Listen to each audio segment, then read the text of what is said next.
Hi friends, மோர் குழம்பு எப்படி செய்யலான்னு பார்க்கலாமா? வாங்க வீடியோக்குள்ளே போகலாம். 3 டீஸ்பூன் துவரம்பருப்பு ஒரு 1/4 மணி நேரம் ஊற வச்சுக்கணும். ஊற வச்ச துவரம்பருப்பு ஒரு மிக்ஸி ஜாரில் சேர்த்துட்டு 2 பச்சை மிளகா, கொஞ்சம் இஞ்சி, கொஞ்சம் பூண்டு, 2 டீஸ்பூன் ஜீரகம் இதை நல்லா அரைச்சிக்கணும். அதே மிக்ஸி ஜாரில் ஒரு பாக்கெட் தயிர், 1/2 டீஸ்பூன் மஞ்சத்தூள் அதையும் சேர்த்து நல்லா அரைச்சி வச்சுக்கணும். அதுக்கப்புறமா கடாய் வச்சு எண்ணெய் சூடானதுக்கப்புறமா 1 டீஸ்பூன் கடுகு, 2 காஞ்ச மிளகா, கொஞ்சம் சின்ன வெங்காயம், பெரிய வெங்காயம் கூட தாளிப்புக்கு சேர்த்துக்கலாம். நான் இன்றைக்கி சின்ன வெங்காயம் தான் சேர்த்துருக்கேன். கொஞ்சம் கருவேப்பிலை இதை சேர்த்து நல்லா வதக்கிக்கணும். அதுக்கப்புறம் நம்ம அரைச்சி வச்ச மசாலாவும் தயிரையும் சேர்த்து நல்லா மிக்ஸ் பண்ணிக்கணும். நல்லா தண்ணி பதமாகவே மிக்ஸ் பண்ணிக்கணும். அது கொதிக்கும் போது நல்லாவே கட்டி ஆகிடும். அதனால் தண்ணி பதமாக மிக்ஸ் பண்ணிக்கணும். இன்றைக்கி நான் வெள்ளரிக்காவும் ஜவுஜவுக்காயும் போட்டு தான் மோர் குழம்பு செய்கிறேன். அதுக்கப்புறம் நூக்கல் வெண்டைக்காய் போட்டும் செய்யலாம். இன்னும் என்னென்ன காய் போட்டு செய்யலான்னு சொல்லிட்டு மறக்காம கமெண்ட்லாம் சொல்லுங்கள்.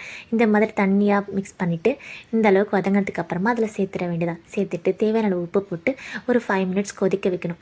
நல்லா கொதிச்சதுக்கப்புறமா இந்த வெள்ளரிக்காவும் ஜவுஜவுக்காயும் சேர்த்து அது ஒரு 5 மினிட்ஸ் கொதிக்க வச்சா சூப்பரான சுவையான மோர் குழம்பு ரெடி.